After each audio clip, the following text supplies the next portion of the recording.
35% থেকে 15% বাদ দিয়ে 20% করছো, তাহলে 20 আর 16.5 কত?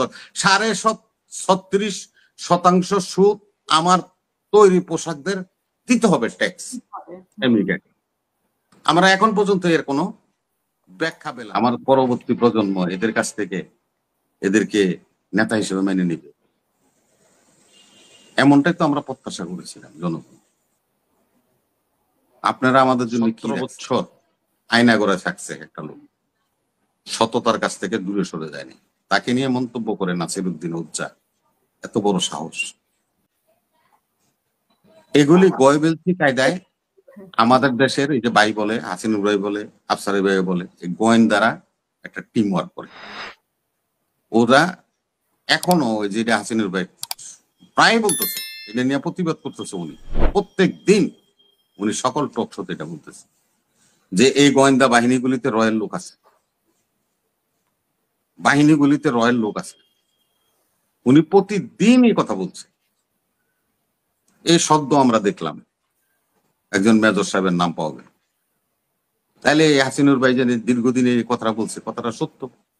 উনি তো বাহিনীর লোক, আর উনি গোয়েন্দা গোয়েন্দা এই ডিজিএফআই তে চাকরি করছে।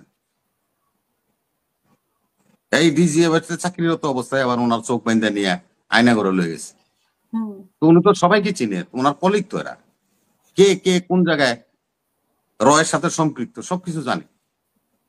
এখন আমরা শুধু শুধু নিজেদের মধ্যে কাদা ছোড়াছুড়ি করতেছি। এই কাদা ছোড়াছুরি থেকে আমাদের বেরিয়ে আসতো। আমরা বাইরে হতে হলে কি দরকার? একটা সুষ্ঠু নির্বাচন দরকার। যে যে ভাষায় বসে বলি, আজকে হলো না নির্বাচন, 2 বছরও হলো না, 5 বছরও হলো না, 10 বছরও হলো না, তারপরেও কিন্তু একটা নির্বাচনই লাগবে। দিন শেষে যেমন পাখিরা নিরে ফিরে যায়, শিশুরা মাতৃ করলে সুন্দর, জনগণও কিন্তু একটা সংসদের মধ্যে সৌন্দর্য পায়, খুঁজে পায়। জনগণের আশা আকাঙ্ক্ষা সবকিছু ওই সংসদের মধ্যে থাকে। এটা আমাদেরকে সেই জিনিসগুলি বুঝতে হবে। দেখেন না, আমরা এই যে আমি গত পরশুদিন আপনার এখানে আসছিলাম, আমি একটা ধন্যবাদ দিয়ে গেছি যে ট্রাফিক নিয়ে মার্কিন যুক্তরাষ্ট্রের সাথে। আজকে আমাদের বিজিএম এর সভাপতি কি বলছে?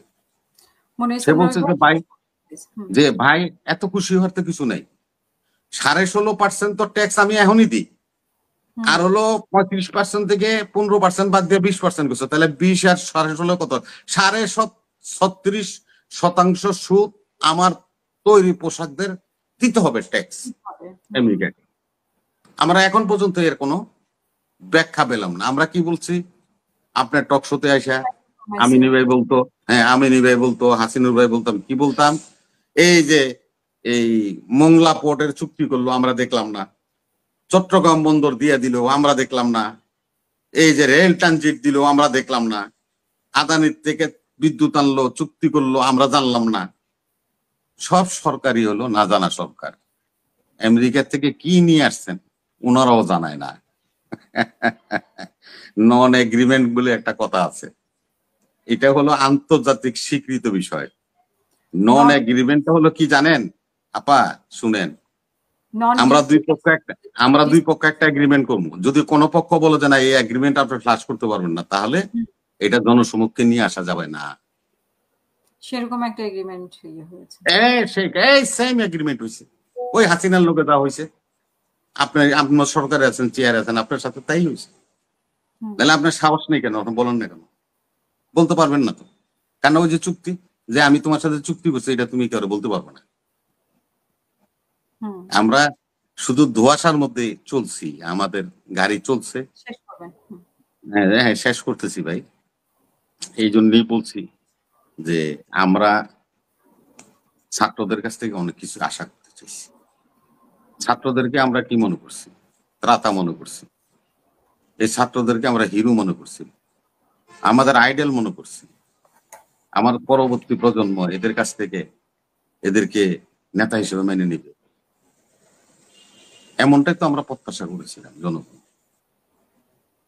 আপনারা আমাদের জন্য কি রাখছেন? বুকে হাত দিয়ে রহমতুল্লাহ বলে, যে সমস্ত ঘটনা ঘটেছে সালাউদ্দিন তানভীর থেকে রিয়াদ পর্যন্ত, এগুলি কি জাতি হিসেবে একটাই হোক, নাহলে 8 খান হোক? বিএনপি 10,000 করছে, তা আপনারা বিএনপি তো একটা ওয়েস্ট, ওরা করে অভ্যস্ত, কিন্তু আপনাদের কাছ থেকে তো আমরা এটা আশা করিনি। আমরা তো চাইছিলাম যে না, আপনারা ফ্রেশ হবেন, আপনারা ফেরেশতা তুল্য হবেন, আপনারা আমাদের জন্য একটা আইডল হবেন, একটা রাষ্ট্র দিয়ে যাবেন। আপনারা কি দিবেন? তাহলে আপনাদের প্রতি কি ভরসা আমাদের হইল? কিছুই থাকলো না। সেই পুরানো কাসন্দি ঘাটলো। আপনাদের আজকে কি অবস্থা হয়েছে শুনেন, মাইন্ড করবেন, এটা ধর্মভিত্তিক কথা না, এটা গল্প। সবার কাছে আমি ক্ষমা চেয়ে নিলাম। হুম, গল্পটা হলো ওই যে দুর্গাপূজা হইতেছে। দুর্গাপূজাটা কিন্তু মেইনলি কিন্তু আমাদের বাঙালি ভাষাভাষীদের মধ্যে হয়। ভারতের অন্য কোনো ইয়েতে কিন্তু দুর্গাপূজা নেই, আমাদের বাংলাদেশ এবং পশ্চিমবঙ্গ। তো লর্ড মাউন্টেন ব্যাটন দিল্লি থেকে কলকাতাতে আসছে, তখন পূজা চলতেছে, তো সে বলছে আমি পূজার মণ্ডপ পরিদর্শন করবো। তো সরকার দেখলো যে কালীঘাটের যে পূজা মণ্ডপটা, এটা হলো সবচেয়ে বড় পূজা মণ্ডপ, তো ওইখানে নিয়ে গেছে পর যেখান থেকে যেন দুর্গার 10 হাত। সে তার সেক্রেটারি হচ্ছে হোয়াট ইজ দিস, তখন পুরোহিত বুঝাইতেছে যে ওনার এই যে 10টা হাত, এই 10টা হাত দিয়ে শত্রুদেরকে নিধন করে, অনিষ্ট যারা করে সমাজে তাদেরকে প্রতিহত করে এই হাতগুলি দিয়ে। ভেরি গুড, $500 দিয়ে দাও। তখনকার আমলে $500 অনেক ব্যাপক ব্যাপার। তখন দে মহাদেব বাঘের ছাল টাল লাগানো, তখন বলছে আরে এইটা কি, পশুর চামড়া টামড়া লাগায় এটা? কয় হুজুর, উনি হলো যে সমস্ত পশুরা, হিংস্র পশুরা মানুষ কুলে হামলা করে হত্যা করতে চায়, তাদেরকে উনি হত্যা করে। ভেরি গুড, তাহলে তো সে একটা মহাবীর, এনে $500 দিয়ে দাও। তখন গেছে হলো যে গণেশ, মহাদেবের পাশে দিয়ে গণেশের মূর্তি। তো বলে যে এইটা কি? ও হুজুর, এ হলো খায় আর ঘুমায়। ওর $1000, $1000 জরিমানা করো, খায় আর ঘুমায়। আপনারা খাইছেন আর ঘুমাইছেন, জি, অনেক ধন্যবাদ। জরিমানা দিতে হবে আপনাদেরকে। এনসিপি করেন আর যাই করেন, আমাদের প্রত্যাশার মধ্যে আপনারা আগুন জ্বালাইছেন, পানি ঢেলে দিছেন, আপনাদেরকে জরিমানা দিতে হবে। আমি মোল্লা রহমতুল্লাহ হলো এই বাংলার লোক, আর আমার মোল্লা নাসিরউদ্দিন হলো দিল্লির লোক।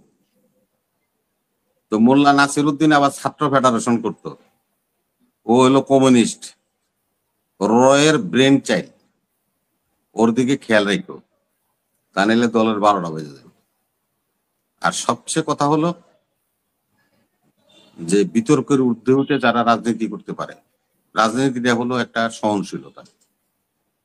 রাজনীতিটা সহনশীলতা, একে অপরের প্রতি সৌহার্দ্যপূর্ণ ভাব নিয়ে রাষ্ট্রের কল্যাণে যারা কাজ করে তারাই রাজনীতি।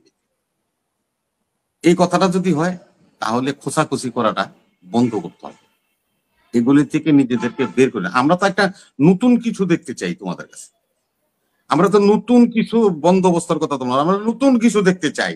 আওয়ামী লীগ এই হাসিনা খালেদার জিয়ার এগাইলেছে, হেরপোলার এগাইলেছে, 14 গোষ্ঠী উদ্ধার করছে। আবার বিএনপি এলারা মনে করেন আওয়ামী লীগ এলা করে গাইলেছে। আমরা তো এটা থেকে বের হয়ে আসতে চাই। তোমরা তো বলছো নতুন বন্দোবস্ত করবা, তা তোমরা মেসেরে গাইলেও কে? তোমরা কেন মানুষকে গালি দাও? তোমাদের মুখ থেকে এটা কেন আসে? একজন বাবরের জন্ম হতে হলে 100 বছর লাগবে। একজন বাবর, ওই যে দেখছে, হাসিনুর ভাই দেখছে, 17 বছর আয়না করে থাকছে একটা লোক, সততার কাছ থেকে দূরে সরে যায়নি। তাকে নিয়ে মন্তব্য করে নাসিরউদ্দিন উজ্জা, এত বড় সাহস! এগুলি ঠিক না, এগুলি করলে নিজেদের মধ্যে দূরত্ব হয়, জি, ঐক্য বিনষ্ট হয়। এগুলি থেকে আমাদেরকে পরিহার করতে হবে, তাইলে সুন্দর একটা বাংলাদেশ বিনির্মাণ তোমরা করতে পারো। আমি আশা রাখি, আমার ওই যে বাতিজা হাসনাতের আমার নাম কইও, সাজ্জিদে আমার নাম কইও, ওরা আমার বাতিজা লাগে, তুমি তো ব্যক্তিগতভাবে জানো। ওই যে তোমাকে 2 জনের সালাম দিছে আর ডাকছে একদিন চা খাইতে।